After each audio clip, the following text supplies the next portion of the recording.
晚间好，欢迎回到鬼影档案馆，我是鬼影，戴上你的耳机，准备迎接梦魇吧。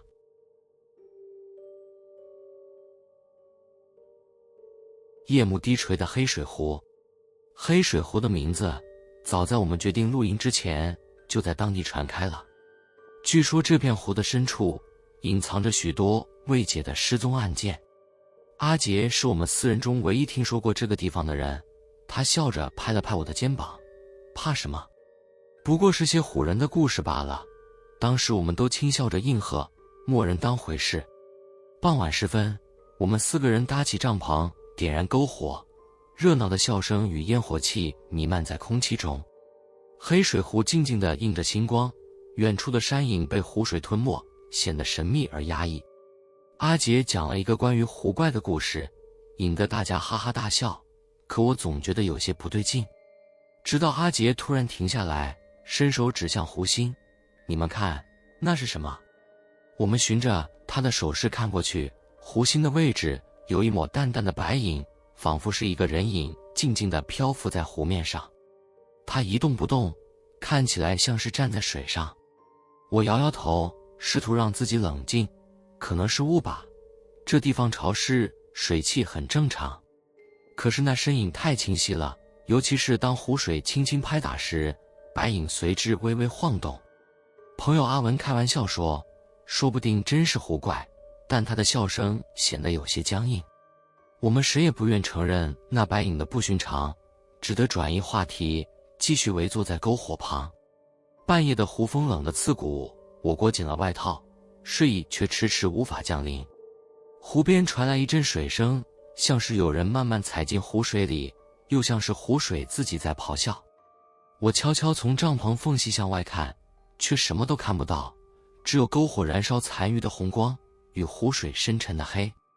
第二天早晨，我们惊讶地发现湖边的沙地上出现了一排湿漉漉的脚印，那些脚印笔直地通往我们的帐篷，却在距离我们仅几米处消失得无影无踪。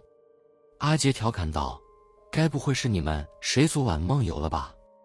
但我们都知道，没有人敢在半夜靠近那片湖。吃完早餐后，我们决定去附近的小镇补给。在一间破旧的杂货铺里，我无意中向一位白发苍苍的老人提起昨晚的异象。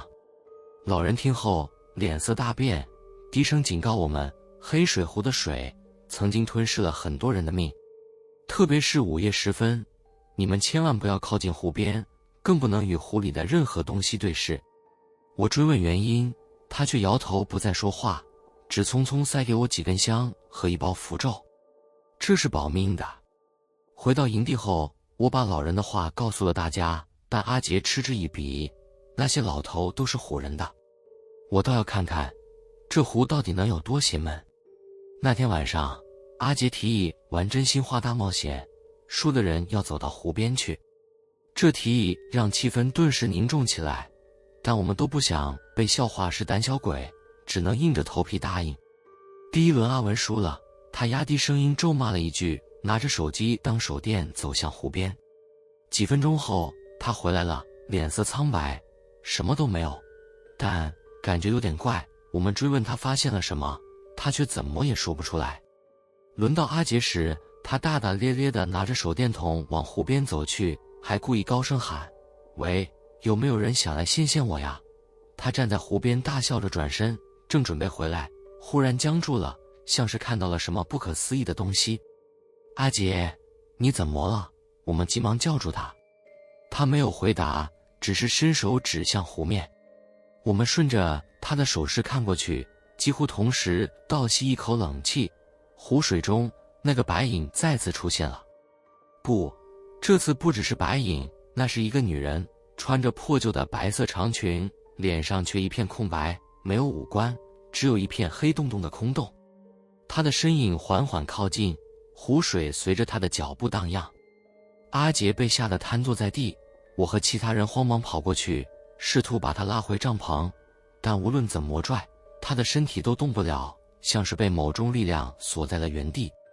突然，阿杰猛地大笑起来，声音尖锐刺耳，与平日完全不同。他慢慢站起身，低声说，他在叫我，他需要我。我们惊恐地后退，眼睁睁看着阿杰一步步走向湖水深处。那个女人伸出双手，仿佛在迎接他。当阿杰的身影消失在湖水中时，白影也随之不见，湖面再度恢复平静。第二天早晨，当地的警察和搜救队赶来，但阿杰的尸体怎么也找不到。老人来到湖边，轻轻摇头，那不是湖怪，是湖的守护者。他会选择心灵最不纯净的人，将他们带走，成为湖的一部分。当晚，我们3个人开车逃离这里，却在途中因为精神紧绷不慎出了车祸。醒来时，我躺在病房里，而另一个诡异的消息让我无法安眠。黑水湖的水位突然上涨，而当地人声称，水面上多了一个全新的白影，穿着与阿杰一模一样的衣服。原来，湖水不仅吞噬人命，还会将受害者的灵魂化作湖的一部分，成为下一个引诱猎物的白影。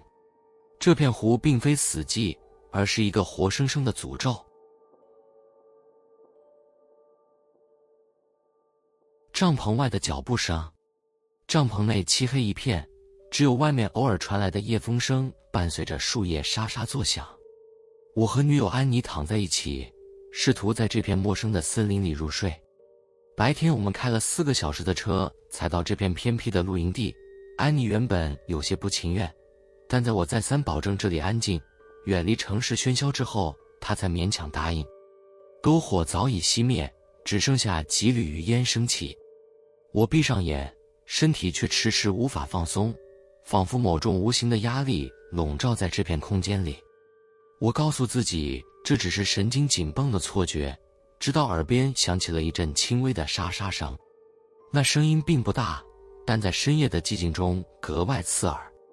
我屏住呼吸，听得更加仔细，那声音仿佛是有人踩在落叶上的脚步声，一下一下，缓慢却坚定地靠近我们的帐篷。你听到了吗？安妮低声问，她的声音带着颤抖。我点点头，轻声说，可能是动物，不要出声。但即便是这样说，我心里也不太相信。那脚步声太有规律了，像是一个人在刻意放轻脚步。声音越来越近，我能清晰地听到落叶被踩碎的声音。帐篷外的影子在微弱的月光下闪动，隐约可见一道模糊的轮廓。我强迫自己冷静下来，伸手摸向带来的手电筒，心跳如鼓。当脚步声停下时，他已经来到了我们的帐篷旁。安妮死死抓住我的手，我感觉到她的指甲几乎掐进了我的皮肤。我们屏息以待，却又不敢发出任何声音。忽然，帐篷的布料轻轻地动了一下，像是被人从外面抚摸过。我能看到布料微微凹陷，手的形状清晰可见。谁在那里？我鼓起勇气低声喝问，却得不到任何回应。片刻的沉默后，那只手慢慢地沿着帐篷边缘滑动，像是在检查着什么。安妮的呼吸急促起来，我担心她的声音会惊动外面的人。当我准备用手电筒照出去时，帐篷外的脚步声再次响起。这次他绕着帐篷缓缓移动，步伐轻的几乎让人怀疑自己的耳朵出了问题。我终于忍不住拉开了一条拉链缝隙，手电筒的光束射了出去。外面是一片静悄悄的森林，什么也没有，只有风轻轻地吹过树梢。我松了一口气，却仍然不敢掉以轻心。是什么？安妮轻声问。什么都没有，可能真的是风或者动物吧。我撒了个谎，试图安抚她，也安抚我自己。我们回到了帐篷里，却无法再入睡。过了很久，帐篷外的声音似乎消失了。我以为事情就这样结束了，直到第二天早上，我们走出帐篷时，看到了一幕令我们毛骨悚然的场景。帐篷周围的地面上满是脚印，那些脚印不大，像是某种小型动物留下的，但它们有3根尖尖的脚趾，分布异常诡异，仿佛是某些我们从未见过的生物留下的。更令人不安的是，脚印一直延伸到我们的帐篷门口，密密麻麻地围绕着我们过夜的地方。安妮的脸色苍白，她喃喃自语，昨晚真的是动物吗？我没有回答，只是下意识地拿起手机拍下那些脚印，想回去之后找专家看看。但就在我们准备收拾东西离开时，我注意到远处的树林间似乎有什么东西在移动。那是一个模糊的影子，速度很快，几乎是瞬间就消失在树丛中。我心头一紧，抓着安妮的手说：“我们走吧，这地方不对劲。”回程的路上，我总觉得有什么东西在跟着我们，虽然看不见，但那种被注视的感觉让我浑身不自在。安妮也明显变得紧张起来，不断回头张望，却什么都没说。当我们终于回到城市时，我以为这场诡异的经历就此结束了。可几天后，我开始接到一些奇怪的电话，电话里没有声音，只有微弱的沙沙声，就像当晚听到的脚步声。我试着挂断，但电话总会再次响起，直到我接通。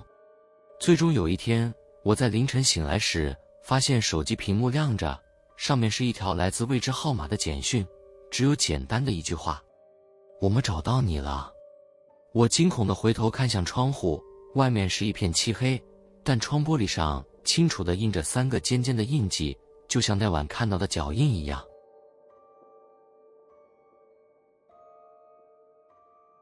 绝密迷雾。我们几个人都是大学时期的死党，多年不见，这次决定来一场久违的露营聚会。地点选在一片偏远的山区森林，听说那里风景壮丽，空气清新，最重要的是游客不多，适合几个老朋友一起放松聊天。当地的导游提醒我们，森林里有一种奇特的现象——迷雾。他说，一旦迷雾升起，视野会变得极差，如果迷路了，靠手机导航也找不到回来的路。这不是标准的恐怖片套路吗？阿强笑着打趣。我们谁也没当真，觉得这不过是导游危言耸听罢了。到了营地后，景色果然美得让人窒息。我们支起帐篷，点燃篝火，开始烧烤食物，聊起各自的近况。阿强总爱开玩笑，气氛被他逗得轻松愉快。但我总觉得这片森林里有点怪，尤其是太安静了，除了我们自己的声音，几乎听不到任何动物的叫声。这地方真是完美的秘密基地。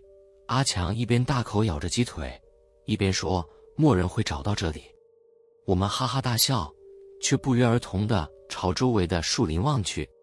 树影在篝火的光下摇曳，但越远的地方越显得阴暗深沉。我不禁打了一个寒战，总感觉有什么东西正藏在黑暗里，注视着我们。午夜的时候，迷雾来了。它并不是突然降临，而是悄无声息地蔓延过来的。当我察觉到时，四周已经被白茫茫的雾气笼罩，篝火的光变得暗淡，周围的一切都像是被薄纱遮盖了一样。阿强依然吊儿郎当地笑着：“哇，导游还真莫骗人，这雾真够厚的。”雾气越来越浓，我们的视野缩小到只有几米范围。这种感觉很压抑，像是整个世界都在向我们挤压。我建议我们回到帐篷里待着，但阿强却提议去附近的林子里走走。就当探险嘛，他拍着我的肩膀说：“你不想看看雾里的森林有多神秘吗？”在他的怂恿下，我们4个人拿着手电筒踏进了林子。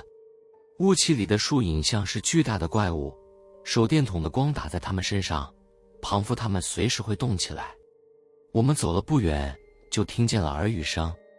那是一种很轻很低的声音，像是有人在远处讲悄悄话，但无论我们怎么四处张望，都找不到声音的来源。阿强小声说：“这屋里该不会有什么人吧？”“别乱说话！”我低声斥道，心里的恐惧越来越重。耳语声忽远忽近，似乎在引导我们前进。就在这时，雾气中出现了一栋破旧的小木屋，它看起来像是很多年前的产物，门歪斜着开着，里面透出微弱的烛光。“有人住这里？”我忍不住问，声音颤抖。“走，我们看看去。”阿强兴致勃勃地走向木屋，我们跟在他后面，进了屋子。屋内空荡荡的，家具简陋且覆满灰尘，只有桌子上的一盏蜡烛散发着微弱的光。我注意到桌上还放着几盘食物，看起来像是刚做好的，甚至还冒着热气。有人刚在这里，安琪警惕地说。可能刚走吧。阿强不以为意，他还想坐下来拿起盘子里的食物闻了闻。我制止了他，低声说，别乱动，这地方不对劲。我们四处检查了一圈，却什么都没找到，只有4面墙和一个通向地下的门。阿强好奇地想打开那扇门，但就在他准备动手时，木屋里的烛光突然熄灭了，黑暗瞬间吞没了我们。雾气仍然从窗缝里渗进来，我们只能靠手电筒勉强看清彼此的脸。我感觉耳语声变得更清晰了，它不再是模糊的音节，而是能听出一些词语，留下，别走。安琪开始哭泣，紧紧抓住我的手。我们快走吧，这里真的有问题。我们立刻往门口跑，但木屋的门不见了。刚刚还开着的门，现在变成了一面斑驳的墙壁。我们拼命用手电筒四处照射，却发现整个木屋的布局变了，它现在完全没有出口，就像一个巨大的牢笼。怎么回事？阿强慌了，他不再是刚才那个自信满满的样子。耳语声变成了低沉的笑声，像是很多人同时在我们耳边冷笑。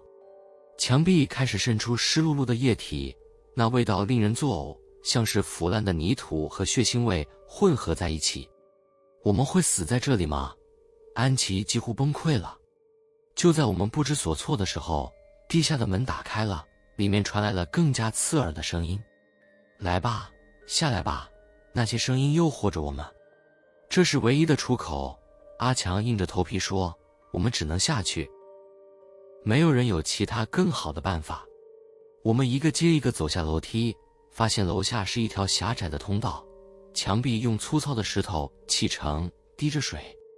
通道的尽头有一扇门，门上挂着一面镜子。这是什么？我走进那扇门，发现镜子里并没有映出我们的身影，而是一片迷雾中的森林。仔细看，那片森林里似乎站着几个模糊的人影。这不对，我后退了一步，感觉到一股冰冷的气息从背后升起。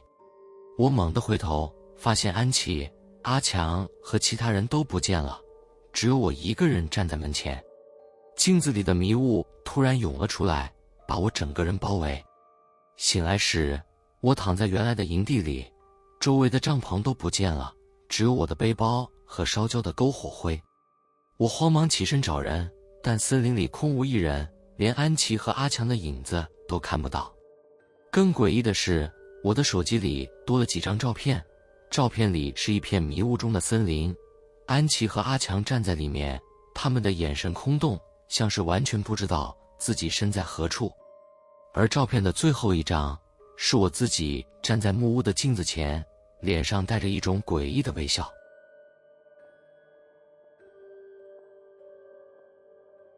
喜欢这类型的故事的话，记得点赞、订阅鬼影档案馆，开启小铃铛，才不会错过每晚间的恐怖小故事。